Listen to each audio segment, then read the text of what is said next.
광야 40년을 마치고 가나안을 목전에 둔 이스라엘을 향한 말씀이 신명기라고 우리가 나누었습니다. 오늘 본문은 애굽 땅 종되었던 곳에서 이스라엘을 인도하여 내신 하나님께서 광야길에서 어떻게 이스라엘을 돌보셨는지를 말해주고 있습니다. 애굽에서 나오게 하신 하나님, 광야길을 안전하게 걷게 하신 하나님, 그리고 이제 가나안 땅에서도 보호하실 하나님을 향한 믿음을 주고 격려하는 말씀입니다. 이 말씀은 오늘 우리가 걸어가고 있는 길에도 큰 확신을 줍니다. 9절 말씀에 여호와의 분깃은 자기의 백성이라 야곱은 그가 택하신 기업이로다 하였습니다. 분깃이라는 말은 몫이라는 뜻입니다. 이것은 누구 몫이다 할 때 그 몫입니다. 하나님께서 그의 백성들을 하나님 몫으로 정해 놓으셨습니다. 여기서 몫은 단지 이건 내 거야 라는 소유권의 주장만이 아니라 합법적이고 정당한 몫이라는 의미입니다. 바꿔 말하면 누구도 이의를 제기할 수 없는 나의 소유를 말합니다. 이것이 하나님께서 이스라엘을 사랑하시고 돌보시는 이유입니다. 세상 누구도 이의를 제기할 수 없는 하나님의 소유이기 때문입니다. 같은 뜻이 다른 말로 한 번 더 강조됩니다.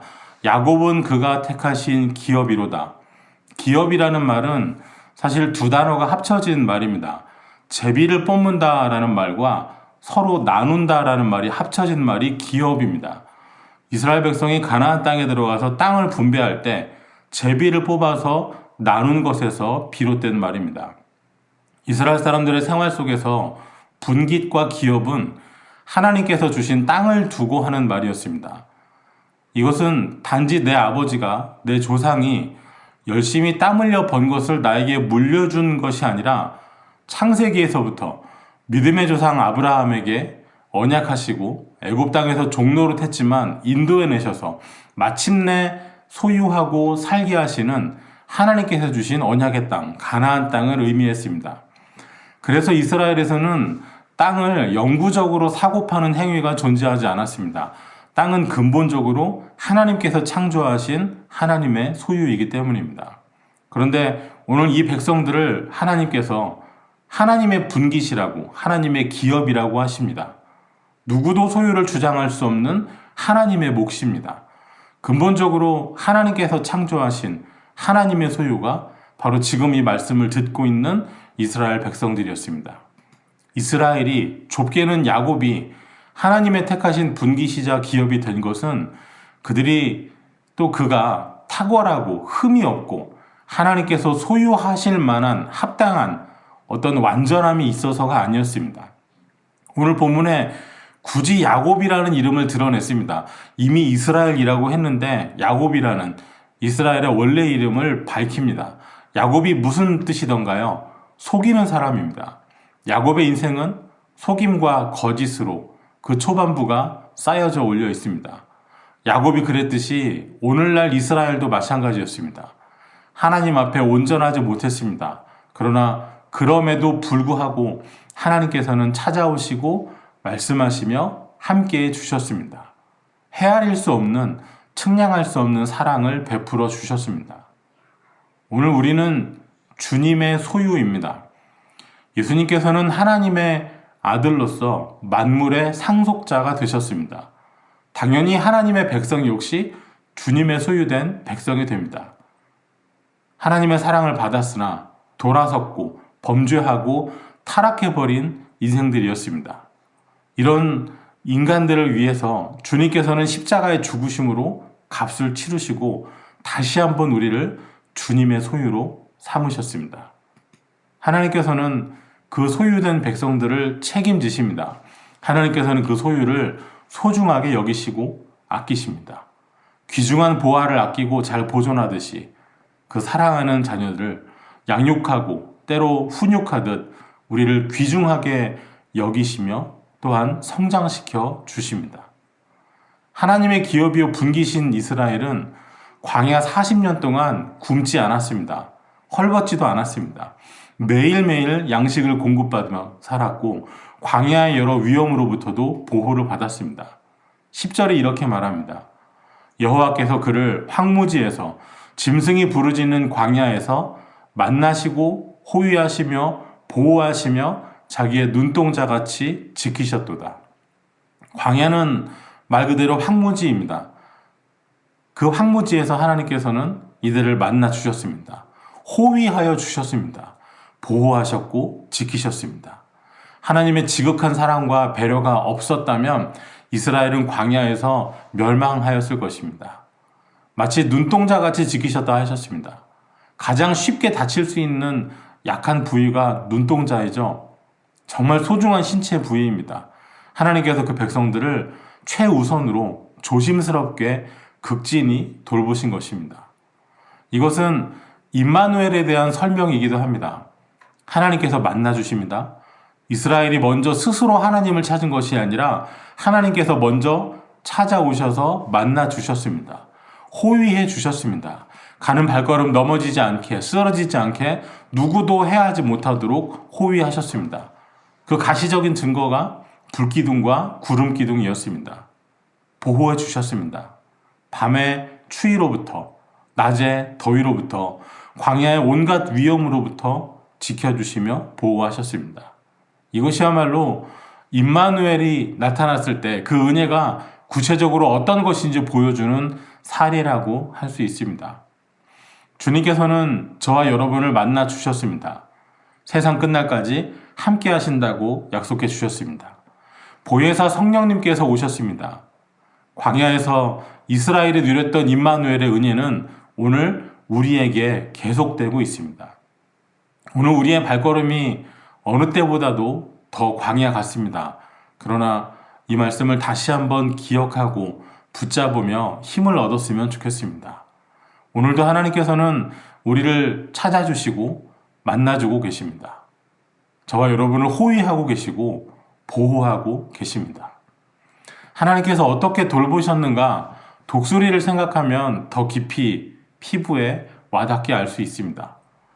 마치 독수리가 자기의 보금자리를 어지럽게 하며 자기의 새끼 위에 너풀거리며 그의 날개를 펴서 새끼를 받으며 그의 날개 위에 그것을 엎는 것 같이 시내 광야에서 흔히 보는 독수리 둥지는 높은 바위, 절벽 끝에 있다고 합니다.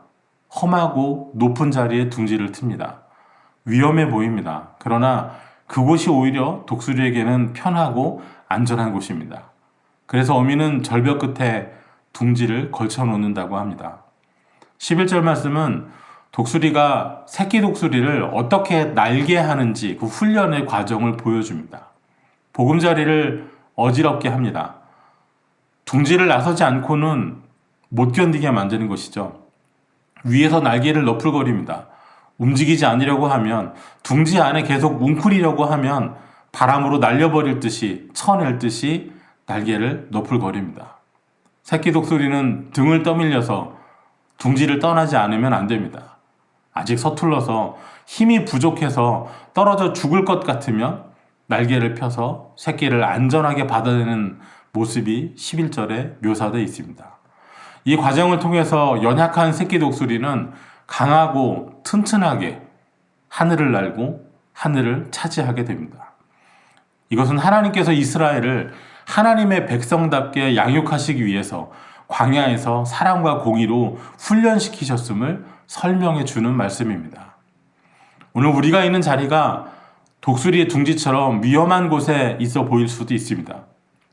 한 발자국 잘못 내디디면 다시는 지금 자리로 돌아오지 못할 것 같은 위기처럼 보일 수도 있습니다. 그러나 독수리의 둥지가 위험한 곳에 있어 보여도 사실은 그곳이 새끼를 키우기에 가장 안전한 곳이듯이 오늘 우리가 선 자리가 위태로워 보여도 하나님의 뜻 가운데 선 곳이라면 안심할 수 있습니다. 이스라엘 백성들에게 광야가 위험한 곳처럼 보이지만 그들이 하나님의 백성으로 훈련받고 성장하기에 가장 적합한 장소인 것과 마찬가지입니다.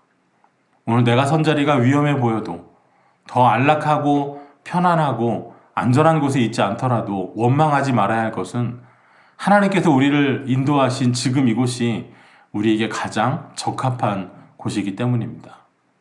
때로 우리의 보금자리가 어지럽게 될 수도 있습니다. 우리가 안락하게 느끼던 둥지가 흔들리는 때도 있겠습니다.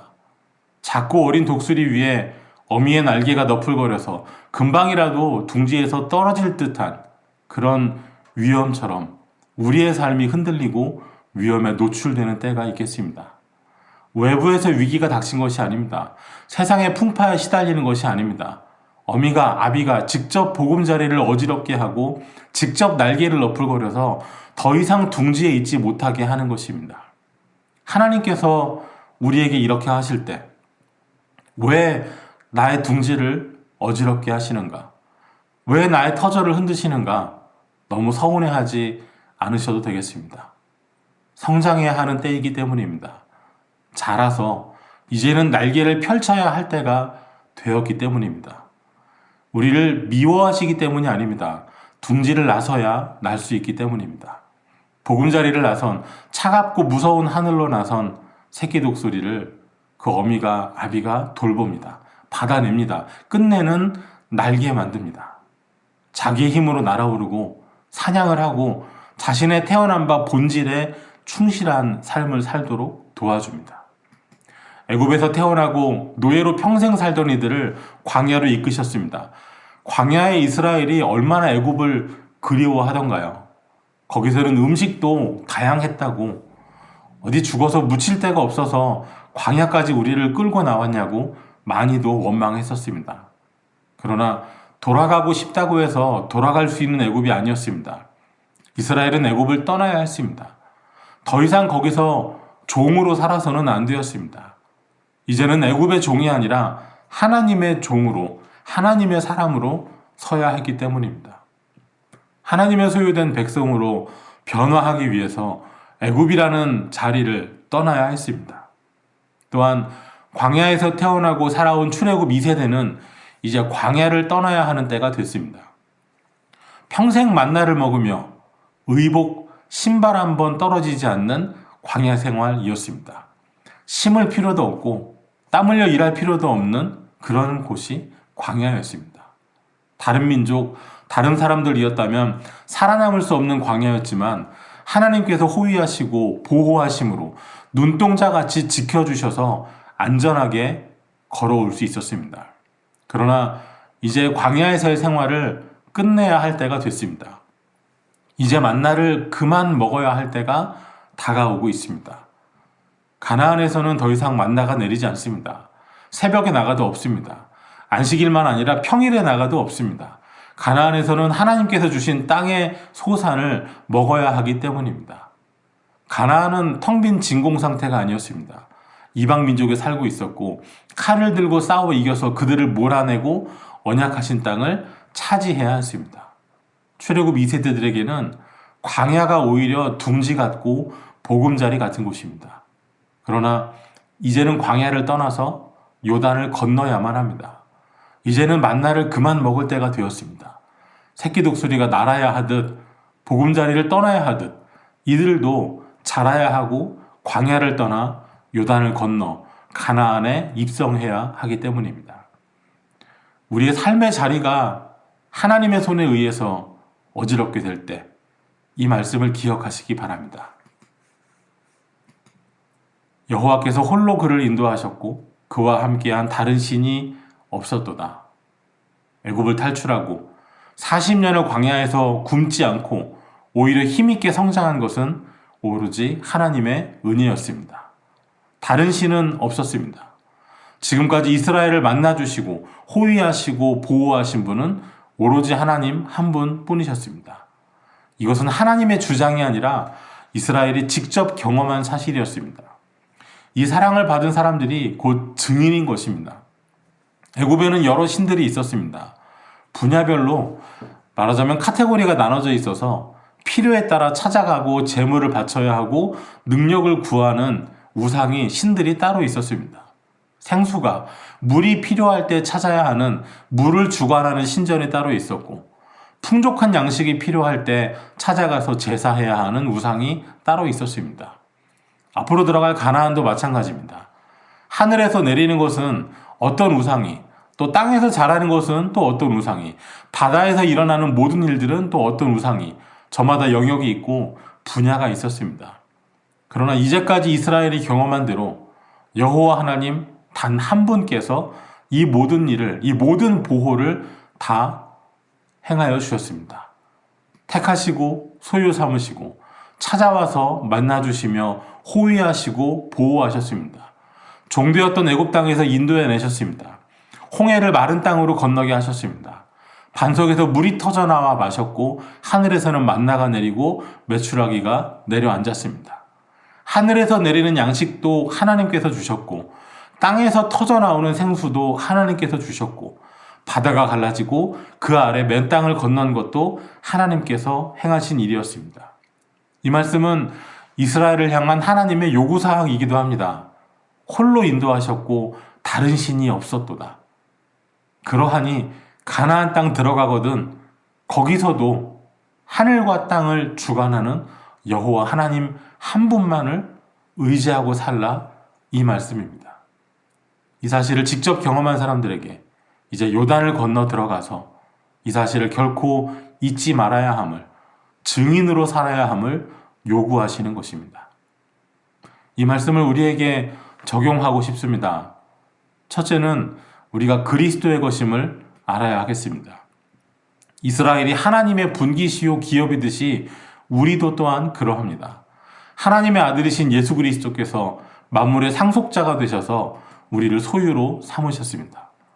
로마서 1장 6절에서 너희도 그들 중에서 예수 그리스도의 것으로 부르심을 받은 자니라. 우리는 예수 그리스도의 것입니다. 우리는 주님의 소유입니다. 여러분, 우리는 우리 자신의 소유가 아닙니다. 우리 스스로가 우리의 주인이 아닙니다. 이 사실이 인정되어야 합니다. 고린도전서 6장 19절과 20절입니다. 너희 몸은 너희가 하나님께로부터 받은 바 너희 가운데 계신 성령의 전인 줄을 알지 못하느냐. 너희는 너희 자신의 것이 아니라 값으로 산 것이 되었으니 그런즉 너희 몸으로 하나님께 영광을 돌리라. 우리는 예수 그리스도의 소유입니다. 그래서 주님께서 우리를 책임지십니다. 두 번째로 우리 보금자리가 흔들릴 때 생각해야 합니다.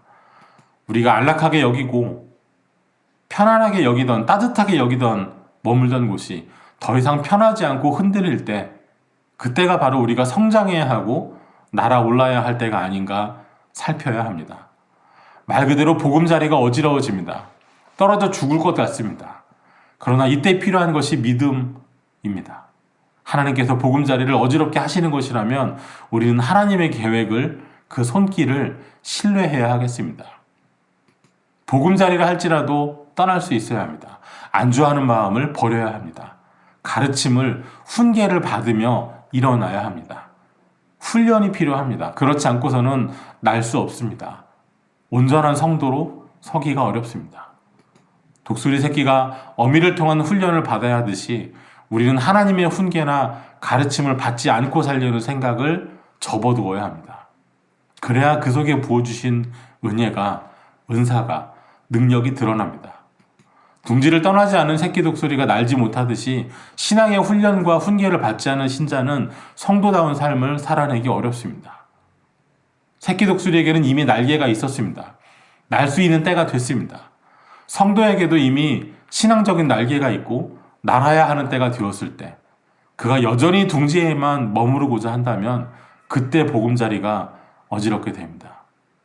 끝내 독수리가 힘있게 날아오르고 그 정체성에 합당하게 살듯이 우리도 믿음으로 날아올라서 우리 정체성에 합당하게 살아야 하겠습니다. 세 번째로 오직 주님의 은혜임을 증거해야 하겠습니다. 광야를 지나온 이스라엘 백성들이 직접 목격하고 체험한 것은 여호와 하나님 단 한 분의 능력이었습니다. 애굽이나 가나안 사람들이 숭배하는 것처럼 하늘에서 내리는 것은 누가, 땅에서 솟는 것은 누가 주는 것이 아니었습니다. 모든 것이 오직 여호와 하나님 한 분으로부터 주어진 것이었습니다. 오직 하나님 한 분, 하나님 홀로 우리를 도우셨다, 살리셨다, 여기까지 오게 하셨다.